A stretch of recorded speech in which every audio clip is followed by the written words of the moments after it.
పోరాడితే పొయ్యేదేమీ లేదు, ఎదవ బానిస సంఖ్యలు తప్ప అని ఓ మహాకవి కంపోజ్ చేసిన కవిత ఇన్నాం కదా. తెలంగాణ అంటేనే పోరాటాల గడ్డ.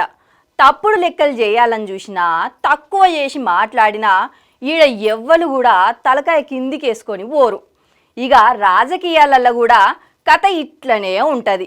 ఓట్లు అడిగేనాడు ఓ లెక్క, గెలిచినాక ఇంకో లెక్క అంటే ప్రజలు ఒప్పుకోరు కదా. మరి కాంగ్రెస్ పార్టీ ఎలక్షన్ల టైంలో ఇచ్చిన 6 హామీలల్లా కళ్యాణ లక్ష్మి ఒకటి.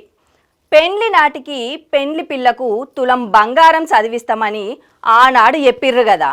ఇప్పుడు అదే ముచ్చట మీద ఖమ్మం జిల్లా మహిళ వాళ్ళ ఎమ్మెల్యేను ప్రశ్నించింది. అటెనక వాళ్లకు నడుమ ఎసువంటి లొల్లి మోపైందో చూడుర్రి.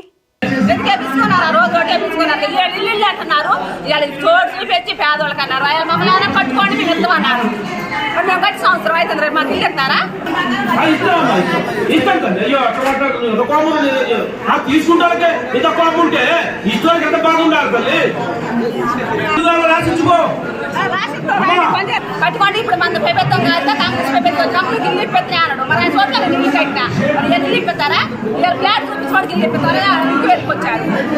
మాకు ఒక ఇప్పిస్తారు ఇలా ఇల్లు కేసీఆర్ ఇచ్చిందేగా తులం బంగారం అని చెప్పింది కాబట్టి ఇలా అడుగుతారు.